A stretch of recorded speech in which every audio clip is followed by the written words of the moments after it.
Bwana Yesu asifiwe. Karibu katika ibada ya wakati ulioamriwa inayokuja kwako na Pastor Miamba, na ibada hii inaenda kumkomboa mtu mmoja katika uvamizi ama umateka wa akili. Nataka tuende pamoja. Kuna mtu anaenda kukombolewa katika umateka wa akili. Tunasoma katika kile kitabu cha Timotheo wa pili sura ya 2 mstari wa 7, anasema yafahamu sana hayo nisemayo, kwa maana Bwana atakupa akili katika mambo yote.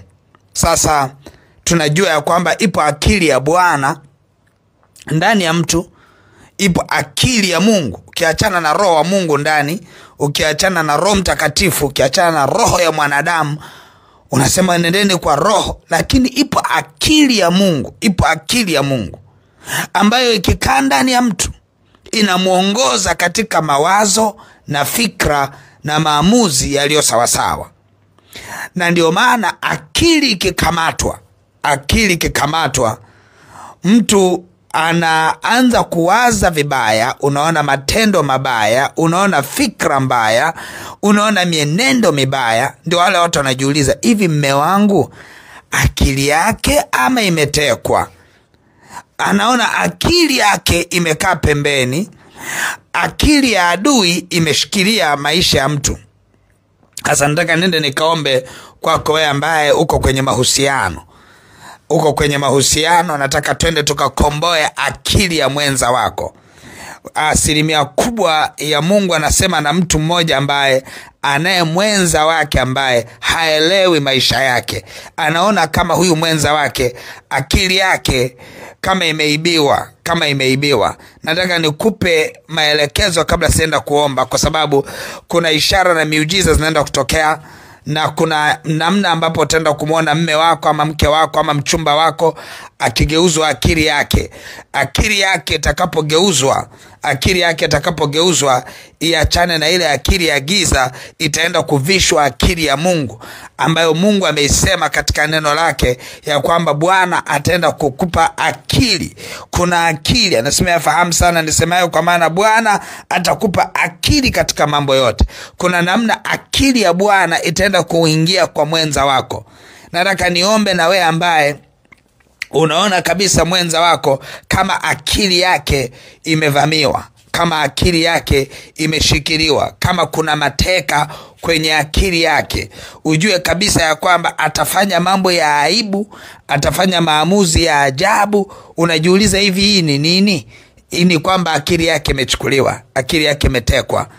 Unakuta mtu anakuja anafungasha nguo zake ndani ya nyumba, anaenda kukaa kwa hawala ama kwa kahaba, na unakuta ameiacha nyumba yake nzuri kabisa, lakini anaamua kwenda kuhamia kijijini, anaenda kukaa sehemu ambayo haina nafasi katika maisha yake. Anaondoka, anaenda na kaa mahali fulani, amemwacha mme wake, amemwacha mke wake. Ujue ni akili imekamatwa. Unaona mtu amehama kabisa nyumbani kwake, unajiuliza hivi kwa nini amehama? Akili imekamatwa.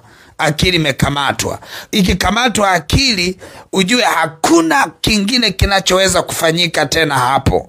Nataka niombe, kwa sababu yupo mtu mmoja ambaye ananisikia wakati huu, mwenza wake akili yake imekamatwa, akili yake imeibiwa. Wewe ambaye unaona mwenza wako akili ambayo anayoitumia sasa hivi sio ile ambayo mlikutana nayo siku ya kwanza, sio ile aliyekuja kukuambia kwamba nataka kukuoa ambako ukamkubali. Kwa sababu muda mwingine unajiona kama wewe huna akili, kwa sababu hivi nilimkubalije mwanaume huyu? Hapana, kipindi anakuja alikuwa na akili timamu. Sasa hivi akili imeibiwa. Ni lazima akili rejee, avalishwe akili ya Bwana, halafu ndio atarudia yule aliyekuwa mwanzo. Kwa sababu wewe sio kichaa mpaka ukaenda kumkubalia mtu ambaye ni kichaa. Hapana, ujue wewe una akili timamu. Ukichaa umeingia kwenye akili ya mtu, yule mtu anayetembea kwenye akili ambayo sio ya kwake. Akili kirejeshwa, atakuwa mtu timamu na akili timamu. Usiogope, ni wakati ulioamriwa. Bwana anaenda kumkomboa mwenza wa mtu mmoja anayenisikia wakati huu. Wewe ambaye unasema ni mimi hapa, Paza sauti yako kwa Bwana kwa imani hapo hapo ulipo. Useme, Bwana, ni mimi, nataka mme wangu akombolewe leo, akili yake irejeshwe leo. Ama unaweza kusema, ni mimi, nataka mke wangu akombolewe leo, akili yake irejeshwe leo. Mwingine anaweza kusema, ni mimi Bwana, huu ni ujumbe wangu, watoto wangu akili zao zirejeshwe leo, zikombolewe leo. Yule mtu ambaye amekusudiwa katika ibada hii ya wakati ulioamriwa, mafuta atamiminika, mafuta ataachiliwa, yataenda kumkomboa yule aliyekusudiwa. Akili yake itageuzwa, itavishwa akili ya Bwana, atatembea katika akili ya Bwana. Jehova atachukua tena maisha ndani ya maisha ya mtu huyo ambaye unasema, ni mimi hapa, mwenza wangu amekamatwa. Bwana Yesu, ingilia kati. Bwana Yesu, komboa mwenza wangu. Bwana Yesu, nguvu zako zishuke na zimkomboe, zigeuze akili ya mwenza wangu.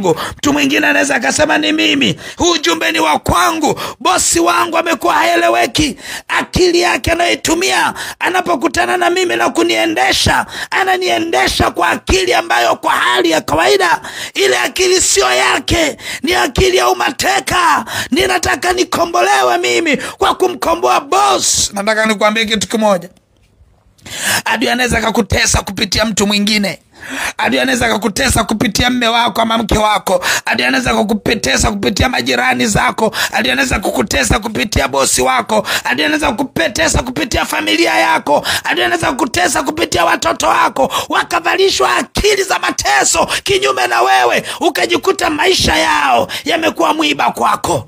Ndio maana ukuta maisha ya mme wako yamekuwa mwiba kwako, maisha ya mke wako yamekuwa mwiba kwako. Usiogope, Bwana anaenda kugeuza akili ya uharibifu, anaenda kumwekea akili yake Bwana ndani ya mwenza wako, ndani ya mtu unayetaka leo ageuzwe akili. Na ninapoenda kuomba wakati huu, nguvu za Bwana zitaenda kutembea na kumgeuza mtu akili. Nataka mtu mmoja ashuhudie. Kuna watu ambao watapigiwa simu na wenza wao, ataambiwa maneno mazuri. Utapigiwa simu na mme wako ama utapigiwa simu na mchumba wako, atakuomba msamaha. Kuna vitu vitatokea mara baada mimi kusema amina. Kuna matarajio, anza kutarajia kupokea simu, ama kama mko naye anza kutarajia mabadiliko. Kutakuwa kuna mabadiliko yasiyo ya kawaida, kwa maana hivi ninavyoongea nguvu za Mungu naziona zinaenda kumgeuza mtu mmoja akili yake. Hatatembea tena kwenye akili ya giza, atatembea kwenye akili ya Bwana. Bwana anaenda kuweka akili mpya ndani ya mtu mmoja anayenisikia wakati huu kwa mwenza wake. Nataka tuombe. Baba mtakatifu, katika jina la Yesu Kristo wa Nazareth, Mungu aliye hai, wewe unayesema na watu wako kupitia manabii wako, wewe unayesema na watu wako kupitia mitume wako, wewe unayesema na watu kupitia sisi watumishi wako. Roho Mtakatifu, asante kwa ajili ya mtu mmoja ambaye umemkusudia wakati huu kwa ibada ya wakati ulioamriwa, ya kwamba mwenza wake ambaye akili yake imevishwa na akili ya giza, akili yake imetiwa giza, Roho Mtakatifu, ninaikomboa ile akili, ninaikomboa ile akili. Ninaamuru leo avishwe akili yako Mungu. Akili yako takapoingia kwa mwenza yule, akili yako takapoingia kwa mama yule, kwa baba yule, akili takapoingia akili yako kwa watoto ambao Mungu aliye hai, mzazi anamlilia juu ya mtoto wake. Roho Bwana, ninaomba akili yako inaenda kuingia ndani ya wale watu ambao wanatumia akili ya giza kwa ajili ya kumtesa ndugu anayenisikia wakati huu. Roho Bwana, ninaomba rehema na neema zako kwa akili mpya juu ya boss wa ndugu yako, ya ndugu yangu anayenisikia wakati huu. Yule boss anemtesa na kumnyanyasa, aliyevishwa akili ya giza kwa ajili ya kuleta mateso kwa ndugu anayenisikia wakati huu, ninaamuru ile akili ya giza isambaratike wakati huu, ikavalishwa akili ya nuru, akili yako Kristo Yesu, ikavalishwa akili yako Bwana kwa jina la Yesu, ikavalishwa akili yako Jehova kwa jina la Yesu. Akili ya giza iondoke na isambaratike wakati huu kwa jina la Yesu na kwa damu ya mwanakondoo. Yule baba aliondoka, amehamia nyumba nyingine, amehamia kwa mke mwingine, ninamrejesha kwa kuvishwa akili yako Bwana kwa jina la Yesu. Ile akili yako Jehova ikamvae mtoto huyu, Bwana, anayekulilia wakati huu juu ya mwenza wake. Akili ya Bwana, akili yako Bwana ikamvae mwenza wake na akarejee. Ninaona akifungasha tena. Ninaona akifungasha tena, ninaona akifungasha tena, akirudi kwenye nyumba yake na ndoa yake. Ninaona akiamuru tena. Mungu liye hai, ninaona neema mpya kwa mama anayelitia jina lako, kwa baba anayelitia jina lako. Ukamwonekanie wakati huu, Bwana, ulioamriwa. Yule aliyeibiwa akili zake zinaanza kutiwa nuru katika jina la Yesu Kristo wa Nazareti. Mungu liye hai, yupo mtu mmoja ambaye ananisikiliza wakati huu, akijiangalia yeye mwenyewe anaona kabisa, no, akili zangu mwenyewe sio akili zangu, hizi ni akili za giza. Unasema hapana mchungaji, unapowaombea watu wengine, mimi ni akili zangu mwenyewe naziona.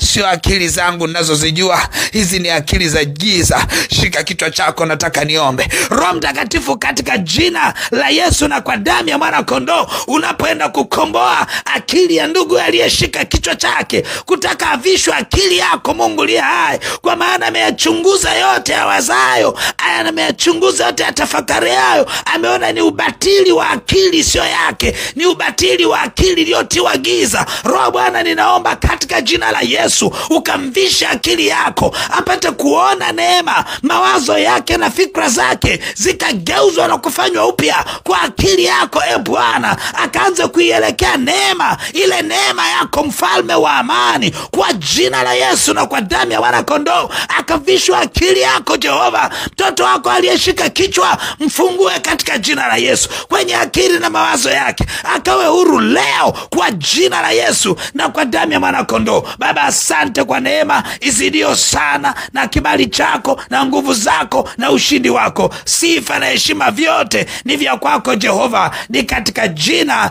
la Yesu Kristo wa Nazareti. Amen, amen, amen. Mungu wangu akubariki sana na kutakia kila la heri. Hii ni ibada ya wakati ulioamriwa, ni ibada yako. Kuna mtu mmoja utaanza kuishi naye kwa furaha sana, kwa sababu akili yake ya giza iliyowekwa na adui kutesa imegeuzwa. Sasa amevaa akili ya nuru. Utaenda kuona wema na uaminifu wa Bwana kupitia huyo uliokuwa ukiishi naye ama uliokuwa ukifanya naye kazi.